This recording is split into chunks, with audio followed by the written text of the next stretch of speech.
Hi, welcome to Lasers, Dragons, and Keyboards. I'm Aaron. I'm Liberty. And I think I'm Josh. Today we have back with us for the fourth time. We had to look that up before the show. HL or Heidi Burke. Heidi has written more books than she can count because she's written a lot of books, not just because she can't count very high. More than 10. It Easily distracted by shinies, she is published in many subgenres, including fantasy romance, steampunk, and superhero, and always creates story worlds with snark, feels, and wonder. Married to her high school crush, a now retired Marine, she spends her time writing, spoiling her cats, and supervising her two supervillains in training, aka her precocious daughters. Originally from Oregon, but currently living in a forest in West Virginia, which isn't most of West Virginia just forested and mountainous. Pretty much.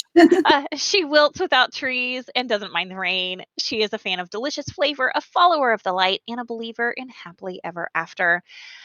Welcome again to the show, Heidi. We're Hey, glad to have you back. I'm glad to be back. Hello. Yeah, if So, you're on Heidi's Discord, yeah, her girls really are supervillains in training, I think, maybe.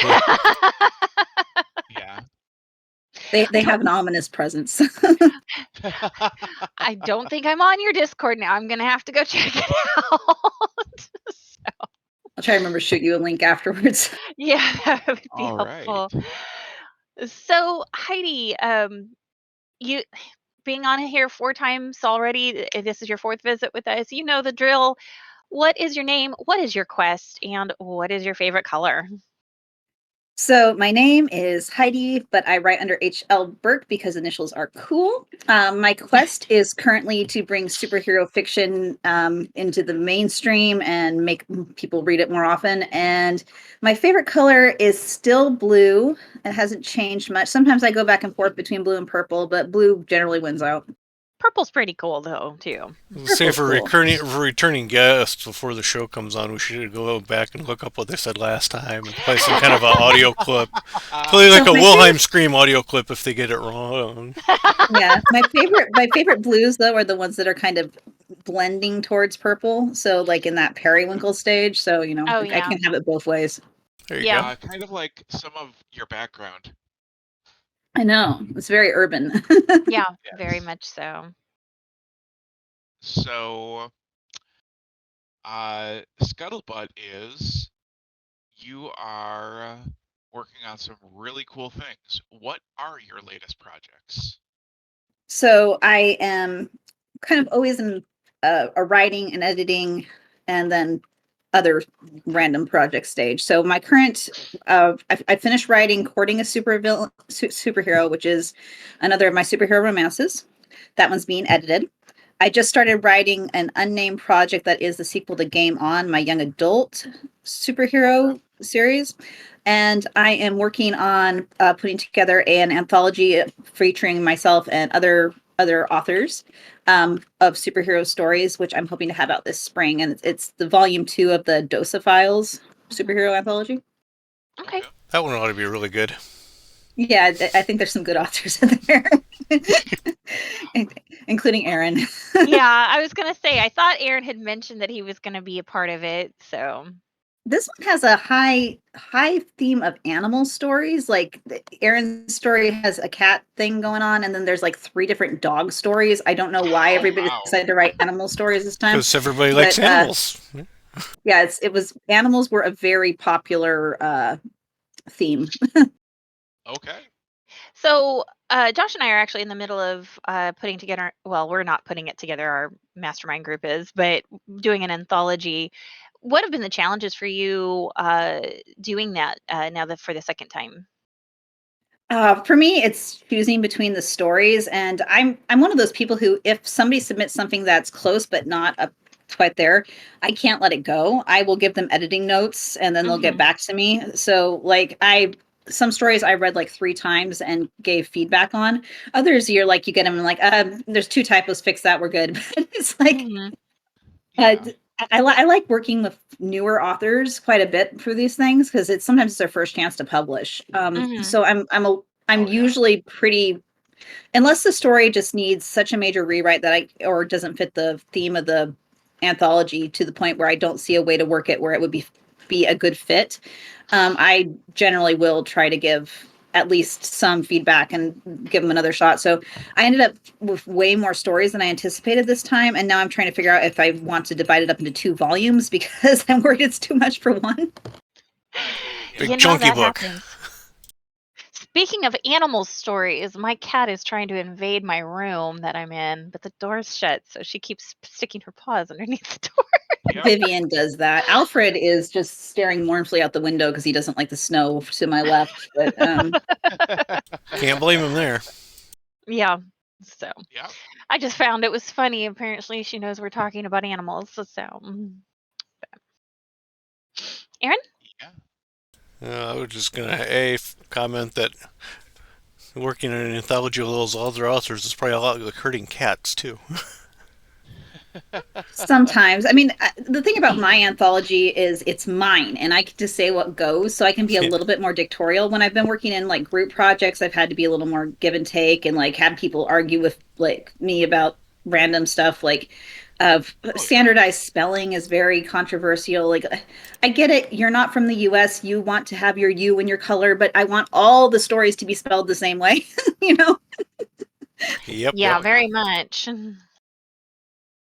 So yeah, that's fun. But this one I've been able to be a little bit more like, if it wasn't my anthology, you know, I wouldn't be dictating this, but I'm going to make certain demands and certain things have to be that way because it's mine. And at the end of the day, it has to be stories that fit my universe and my themes and kind of the general mood vibe thing. Like, obviously I asked for everything to be PG-13 or under, but I also like told a couple people to tone down some darker elements that not exactly a rating That wasn't issue, me, just by the more of a way. tone. No, you If you know didn't have me. one.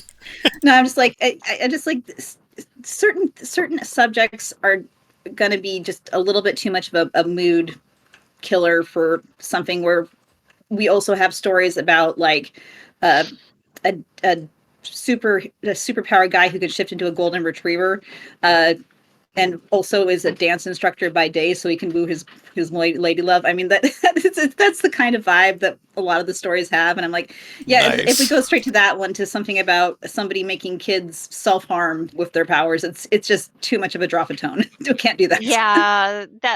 Yeah, you have to. Yeah, you have to keep the same tone for sure. So back to the question that's actually on the list, but actually is highly related to this discussion. What'd you have to edit out of this book? So the self-harm was an actual thing that did come up. I just that when it was dark. There, most of it was lore stuff because people maybe they've read 1 or 2 stories in my universe but haven't read all of them. So I'm like, I have to correct their lore. That happened with a few people. There was one of my authors had this thing where the superheroes were getting in trouble because they were using their real names as opposed to aliases in chat, and I'm like, all my superheroes would be on suspension if this was a rule in my universe. We can't do that. So things like that. It was asking for little changes to fix things like the way the system works to get it back in line. And other than that, it was, other people's stories. So like, yeah, I did give editing feedback, but I'm not going to like drag their mistakes through the open. Which is fair. Yes. For my own story, I had to fix continuity on my own story, which was kind of embarrassing because I wrote a short story that's a prequel to one of my other books, Wishing on a Supervillain, which is about how Casey, the sidekick, met Switch, the supervillain, and they started working together on their goal to bring down the drug dealer who had cost them both a loved one. And I wrote it with them meeting as teenagers. And then I was thinking back, wait a minute, what did I say in the actual book? And in the book, there's a place where Casey, and they're in their mid-20s, the point says something like, in the couple of years I've known you. And I'm like, dang it. And I actually decided that I liked the story enough that to kind of bring them closer together, I raised their ages to 19 and 21. But I also went into the book and just removed the word couple. So now it just says, in the years I've known you. I did a sneaky retcon. Yes. So yeah, I had to fix my own timeline.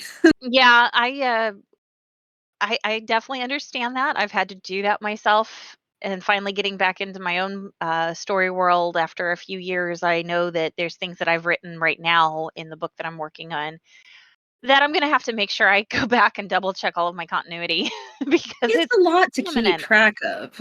Yeah. Everybody needs a It wiki. is.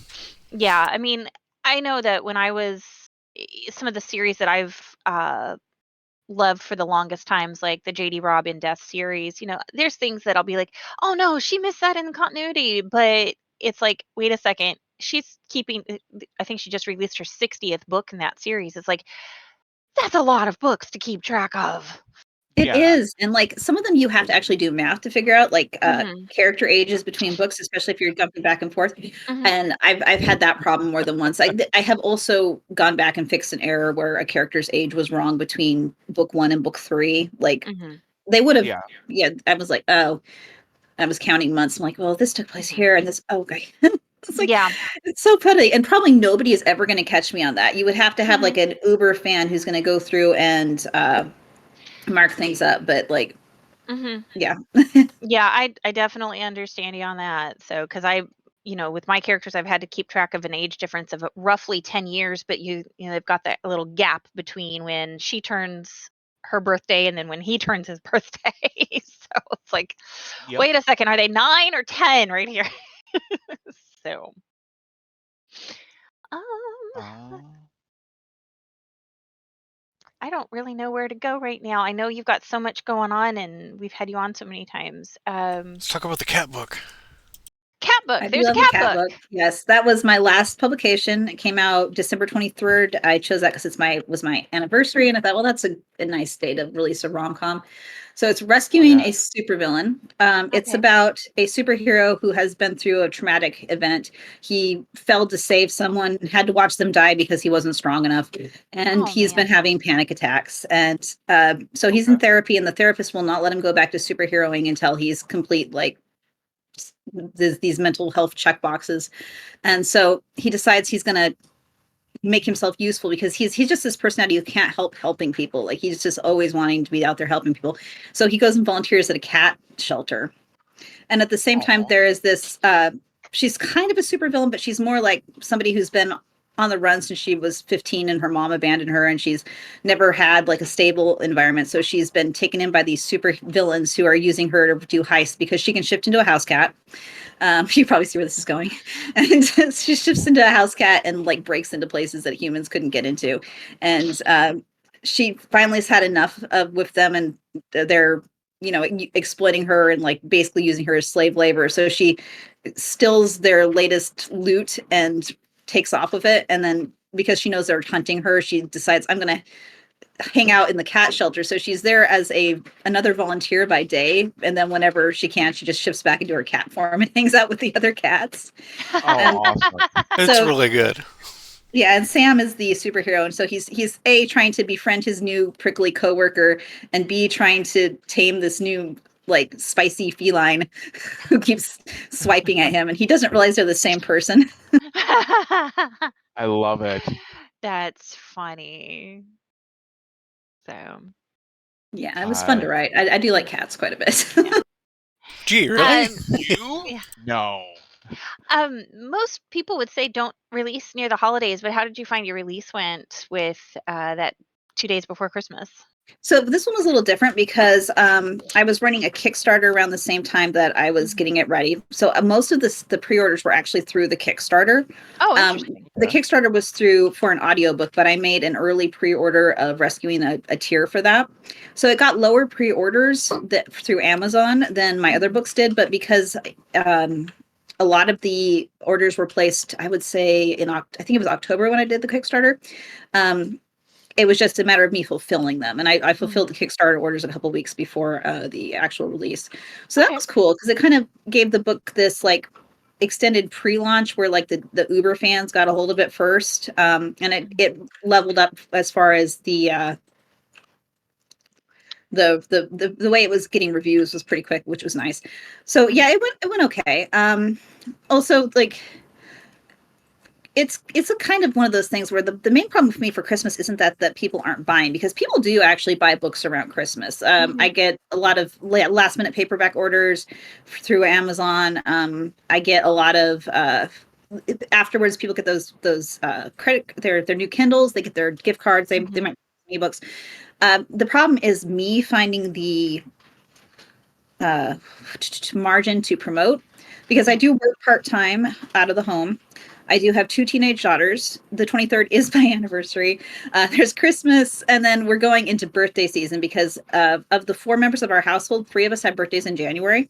Oh, wow. Oh, yeah. So in short, yeah, it's like from my anniversary to Valentine's Day, or and if we want to roll in Mother's Day, it's just like constant holidays. But yeah, my.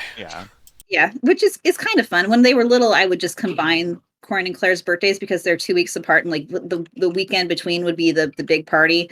Now they're very different in what they want. I think Claire just wanted to go see Sonic, so I did that for her. It was not really for her birthday because it was in December, but she's a major Sonic fan. But Yeah. Quite a few friends that are. Yeah. So Yes, I very much like the movies. I was surprised at how much I like the movies, but she's trying to get me into the comics and telling me all the deep lore, and it's quite a thing. we have some friends that she needs to talk to. Yeah. So, your first Kickstarter experience was chaotic, because of the timing, we should say. So, with all of that going on, you also have RPG stuff that you're dabbling in. Is that correct? Yeah, so I started playing D&D, gosh, is it 4 or 5 years ago? So I'm actually fairly new to the TTRPG setup, but in the time I really got into it, and I did a one shot for my group about a year in, and then I did another one, and then I started my own campaign, and I just realized I really, really like TTRPG writing. I like putting things together. I like coming up with puzzles. I like the branching options. Like I like having them go, well, if they go to this place, if they talk to this person, this will happen to talk to this one. I like just like routing all the possible things. So it's fun for me, and I also like I've done Dungeons and Dragons, and I've also been doing some Magical Kitties Save the Day, which that is a fun one to make stuff up for, because everybody's a cat and they do cat stuff. It's complete chaos. That does sound fun. You quite literally hurting cats. You think D&D players are murder hobos? Wait till you play a party of cats. Everything gets pushed off every surface. Everything is pounced on. Everything is like destroyed. There's usually the one player who just wants to do the story, but everybody else is just, causing absolute chaos. But so I decided I was going to start writing a couple different TTRPG projects. I'm currently working on 3 simultaneously, though one's a little bit backburnered. I'm trying to write my own system that will go with my superhero universe, so it can keep to the lore of the superhero universe, but still be something that's playable. And that's a long-term project. Is that the one that we like a Jedi ghost? Is that the one that we baited at Realm Makers? Yes, that is. That was a lot of fun. It is, and I played that a couple times with my online group, and I snagged a couple people from my Discord for like a trial run, and it is a cool system. It does have some like it has things to work out, just because the way that everything works is, it's not spell based, it's power based. And and I want it to make sense and not get OP, but at the same time I need it to be fun, so it's kind of a balance. And then I also started writing short stories plus a one shot that I've been putting out. I wrote one called Dungeon Maintenance 101, which is about where you play the minions who have to go in and take care of the dungeon for the evil overlord, and like reset the traps and try to keep the vendors. Yeah, try to avoid going to evil HR. I got to proofread and give input on that, and it's hilarious. Yeah, and that one is also one of those fun casts because the character. It's another one lets your characters kind of like be a little bit chaotic. And then I wrote another one for Christmas about finding a lost baby reindeer, which I'm gonna try to work and put out shortly. And then my third project is my current campaign with my team.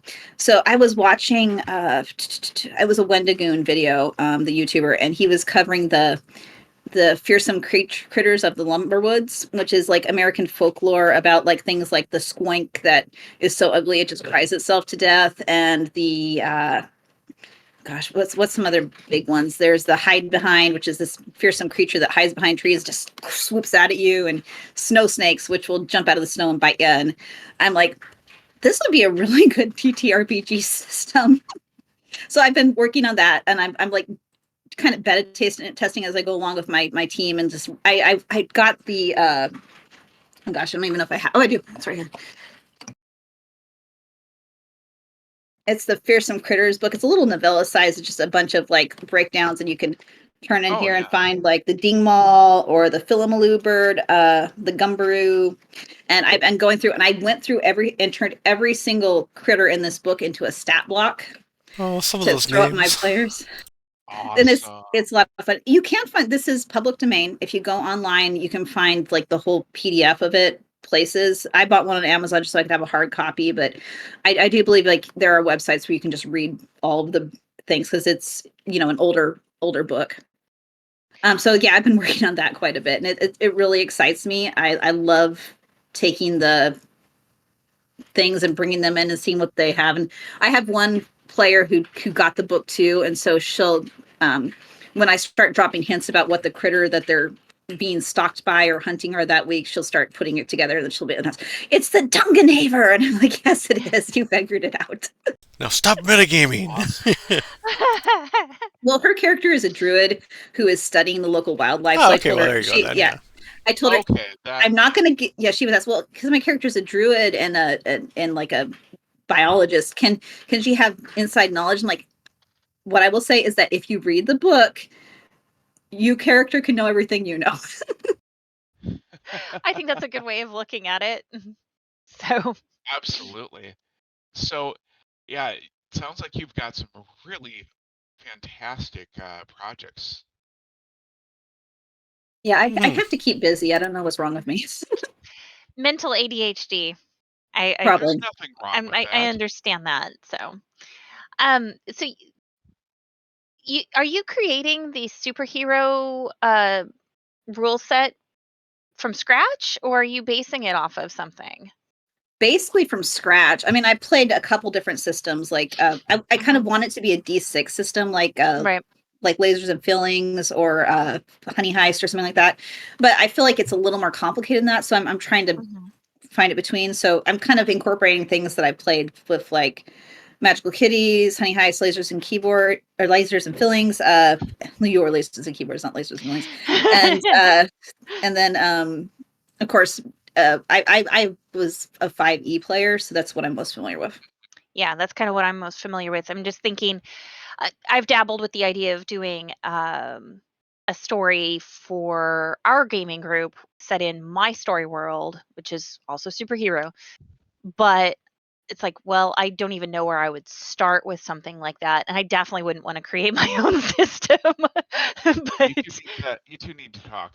yeah, it sounds like we need to talk. Josh actually recommended the Dresden system, and I can't remember what that is. Fate. Okay, yeah, Fate. But I haven't had time because I am so busy, just like you. It's a lot, to and dig like into stuff. I like my to-do list. They're the worst. Oh, yeah. That's probably what the inside of my brain looks like right now. So is that just today's to-do list, or it's kind of a thing where if something doesn't get done, it stays on the list until it gets done. So there's a combination of like daily tasks, which I refresh every day, and tasks that I'm hoping to get done sometime this week. So yeah, it's but my way my brain works is like every day I'm like, how many of these can I kill today? Behind the scenes, that's not just the page. The whole notebook is full. It will be eventually, though. I do like to rip pages out and throw them away when they're complete because that, Satisfying, of course. Yeah, it gives you a sense of Mhm. accomplishment. Yeah, there was a book I read maybe 3 years ago now that I heard about on the Creative Pen podcast.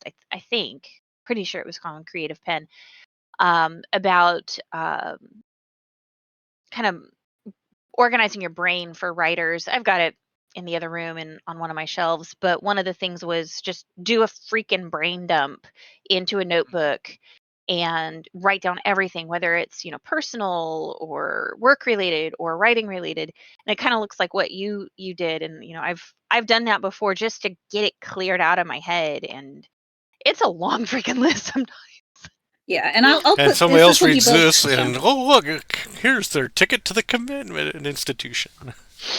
Yeah, and I'll put both. This is like I'll put both writing stuff and personal stuff on there. So some of the stuff will be laundry, and some of it will be outlining, and some of it will be just. I try to put writing on there, and I cross it out every day, and then I add it again at the bottom of the list for the next day. Yeah, I understand how that goes. So, Yeah. I think here's a question we haven't asked before for you, Josh, on number 13. Uh, That's a fun question. okay. When did you write your first book, and how old were you? Depends on your definition of book. So if we really want to count just something that was a complete story that I finished when I was like 6, I think, because I wasn't old enough to write, I drew pictures for Okay. a whole story and then dictated to my mom what to write beneath each one of them. So if you're really, really being loose, that was my first one. I was the writer in my friends group. Even I think before it became a thing I knew you could do professionally. I would when when me and my friends would get together, there was like one specific family that had the exact same number of kids as we did, around the same ages. Like it was like, there was a daughter who was my age, there was a son who was my brother's age, and there was another son who was my youngest sister's age. And we would go out and just run around the neighborhood pretending to be orphans who would escape the orphanage, and we're trying to, that. So I would get home after we play, and I would write down everything, like stuff inspired by that and like inside jokes, and I would send it back to people. Eventually it got to the point where I would do that with a lot of my friends, and after we would get together, I would just send them a story, like fan fiction based on our lives. Yeah. And then it got to the point where they started getting more and more elaborate. And then eventually I started writing my own stuff. I did try Star Wars fan fiction, but I'm very bad at fan fiction writing. I don't like to write other people's characters. I like to write my own. So, and then, I would be the one who was always writing, and then I would be passing stuff back and forth, back and forth. So I had some pretty lengthy manuscripts. Like they were, none of them were publishable by any stretch of the means, but they were long and they were written. And but if we're talking about first published work, again, it gets fuzzy because I wrote a fairy tale when I was dating Matt, so I would have been probably 20, 21. And I wrote this fairy tale of An Ordinary Night, and I kind of put it aside. And when I decided and then at some point I was kind of just being a housewife and moving around with the military and not knowing what to do with myself. So I put it up on my blog, and a person found it, one of my Marine Corps wife friends, and she read it. She's like, well, why haven't you ever published this? It's really good. I'm like, well, publishing takes a lot of time and a lot of money. She's like, I don't think it does anymore. And I kind of missed the whole Kindle revolution because I'm not really an ebook person, and I didn't realize how big that was. So this would have been, I want to say 2017. But I started looking into it, and I kind of threw that book up on the internet just without knowing what I was doing. And it was there. And then I started seriously working on writing stuff for that market, because the fact that I knew I could do it, I'm like, well, if I can do it, I'm going to try that. And then I wrote my first Dragon trilogy, The Dragon and the Scholars, Dragon's Curse. It's a quadrology, actually. Dragon's Curse, Dragon's Debt, Dragon's Rival, Dragon's Bride. And I wrote that, and I self-published that a little bit more conscientiously, and then I went back and I took down The Ordinary Night because I realized it needed some work. And then I later also put An Ordinary Night back up as a re-edit like a few years later. So that is sort of my first book, but sort of my fifth book. It's one of those confusing things. Right. Yeah. Though the first one that was published that stayed up as is was Dragon's Curse, and that one did pretty well, actually. I was kind of surprised at how well it did. That series still is one of my best sellers, even though looking back on it, I think is really tropey, and I'm a little more proud of my later stuff. But Yeah, people there's like tropes. Yeah, people love tropes, and I'm like, this has all the tropes. It's 10 tropes in a trench coat, and I'm just gonna live with it. Oh, boy. Actually, I should clarify. That. People like tropes if they're done well. Yeah. Yes. That's true. I mean, any trope can be taken either direction. I find then you can twist them or whatever. Yeah, Aaron? you. Oh, go ahead. No, that's fine. Speaking of books, how many books have you written? Have you lost count yet? I have lost count. I have to do the tally every time I'm doing it because it's like, it's 40 something. I don't know Oh, 40 wow. what though. It could be pushing 50. I'm thinking that I'm going to hit 50 either this year or in 2026, just based on my publication run. It also gets blurry as if you count anthologies that I'm in and short stories and things like that. But I tend to only count. I do count novellas. I feel like they're most of a book, and novels. But I generally don't count short stories or anthology projects. And follow up to that, which one's your favorite? And he's like, oh no. The most recent. Oh, that's a fair answer, yeah.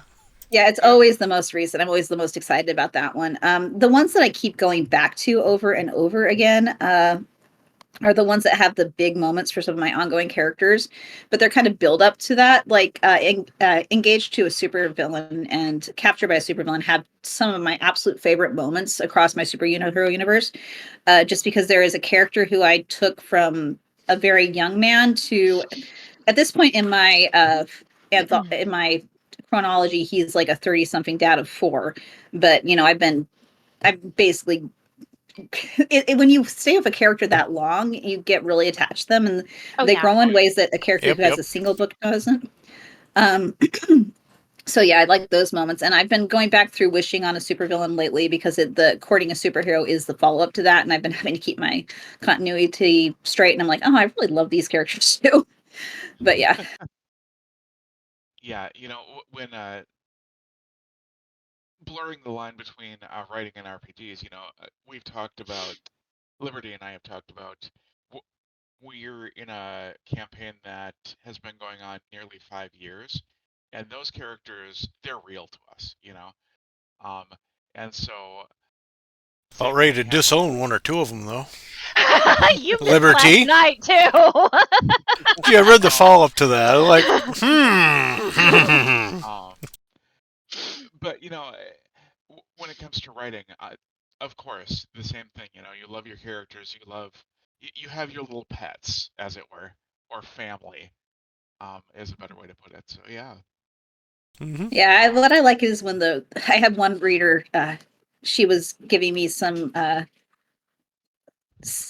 She has corrected my own continuity once or twice because she better reads for me, and I'm like sometimes I think these characters better than I do, and she goes, yeah, well, they're my family. I'm like, aw.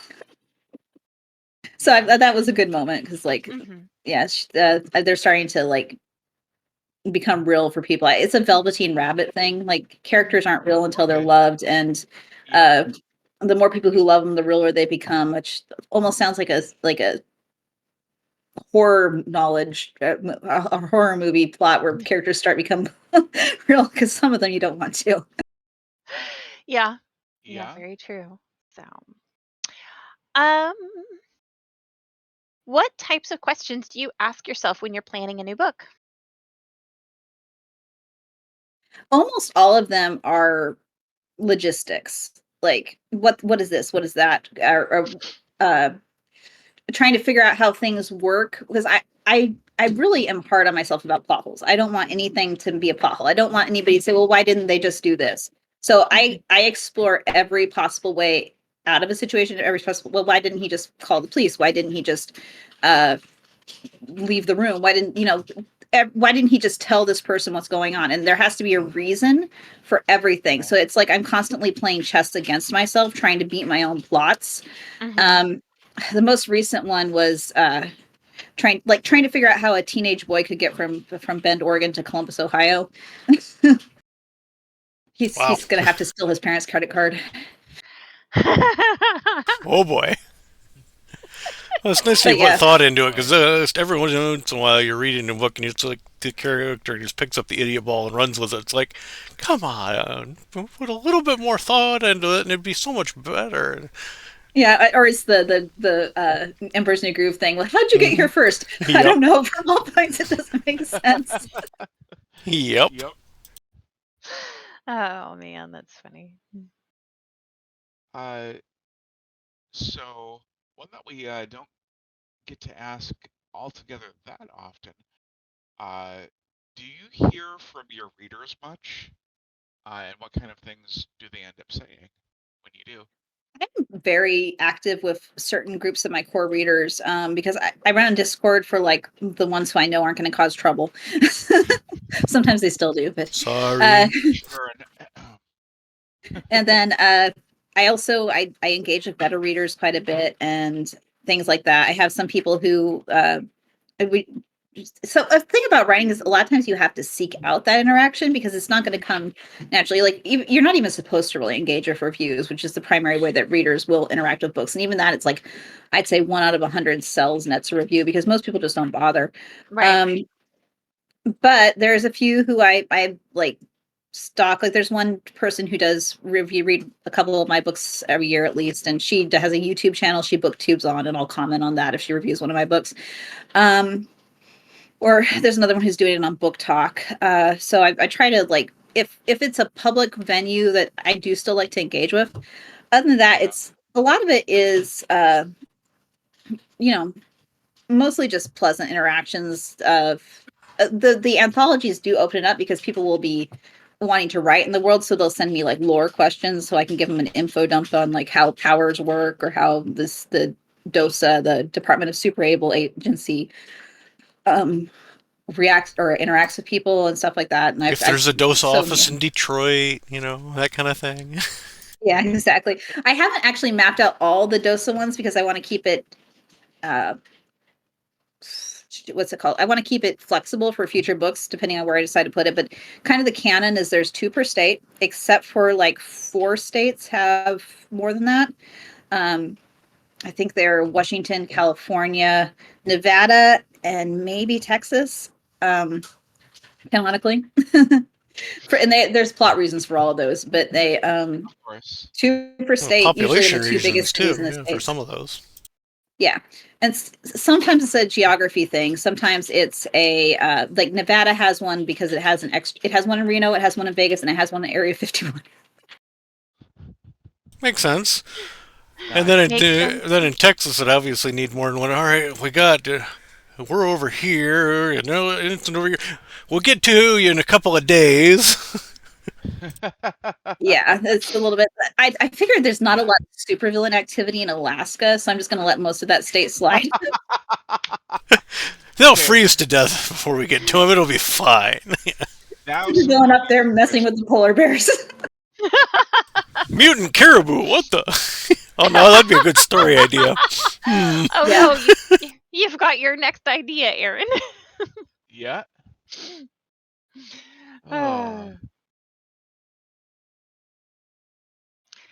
Well, we've been going for almost 45 minutes, so we should probably wrap up soon so we can all get on with our day. But Heidi, is there anything else you wanted to discuss before we let you head out for the day? I mean, I'm just going to be constantly working on the superhero stuff. I try to keep things like a timeline and stuff on my website, www.hlburke.com, or no, hlburkeauthor.com, sorry. Mm-hmm. And so if people want to know where to jump in on the series, like where to start, I actually have like different paths you can take depending on how you like to read. Because because there are like 5 interconnected series right now, and some they can be read in a lot of different orders without really ruining the experience. So yeah, superhero stuff, and that's basically my life. And the border collie is bumping my elbow. As they are wont to do. Aww. Puppy, kind of. The background is wanting to filter things out, but yeah. Yes. Yeah, there's a dog there. Yeah, we could kind of get bits and pieces that there's a dog there. So, for all of our podcast listeners, yes, she was moving her camera around to show her border collie. So, Yep. So hlburkeauthor.com. What's up next in the pipeline? I think you maybe mentioned it at the beginning of the show. Yeah, I'm currently editing Courting a Superhero, which is a follow-up to Wishing a Superhero. It's about so Nixie and Switch are 2 of my previous characters. Switch is a former supervillain who's on the rough, he's reforming to become a superhero. Nixie is like this bright-eyed, idealistic superhero who is now his girlfriend. He really wants to propose, but she's from a conservative family, and she wants him to ask her father's blessing first. So they go back to a small town in West Virginia to for Christmas, and he's there, and the dad says absolutely not. Oh boy. And there's a large plot involving her younger autistic brother who's nonverbal, who has something going on. Something is hunting him. I will just say that. And Mothman might be involved. Yeah. Interesting. And then I'm writing a follow-up to my teen series, but that one is, I've only written like 1,000 words of it, and most of it's just been me trying to figure out how teen boys get from Oregon to Ohio. Okay. Well. So. Well, thank you so much for coming on the show again. We always love having you. There's always something new coming out. It is fun. So you are always more than welcome to be on our show. So talk cats and supervillains and stuff. Exactly. Yes. Thanks for having me. Yeah, no worries. So do we have any announcements that we need to make before we let the everybody go for the day? Yes. So next week we will be meeting with Lindsay Franklin to discuss her latest project. Towards the end of February, I believe it's the 22nd, we will have Lauren Brandenburg on to discuss what she's been up to. And in between the two, look for something special where we will be sitting down, the 3 of us, and talking and shooting the breeze about. What could possibly go wrong with that? I think this is news to Aaron. So. Maybe you have mentioned it before. I have mentioned it. So that's what's coming up in the next 5 weeks or so. Yep. Also, everybody out there, if you've read a book, leave a review for anybody. Yeah. Yes. Yeah, for all of us, we would all appreciate reviews, and even what Heidi said, not hearing from our readers sometimes. It would be nice to see, a non-spam email in our inbox sometimes. It comes in non-spam varieties. I know. Or even in the DMs on Instagram. It's like, what the heck? So yeah. Oh, Heidi, I forgot to ask, is there anywhere else besides your website people should look for you? I am on most social media. I do have like an Instagram, a Facebook. It's mostly under HL Burke Writer. It is linked on my website too, if you just need links. Okay. So yeah, I'm around the internet to hang out. Perfect. Well, we will catch everybody next week with Lindsay Franklin, and I guess welcome to season 5 of LDK, even though we've been going for almost 10 years. So I guess 9 years. So 9 years. So I guess we'll see everybody later. Thank you. See you later. Bye.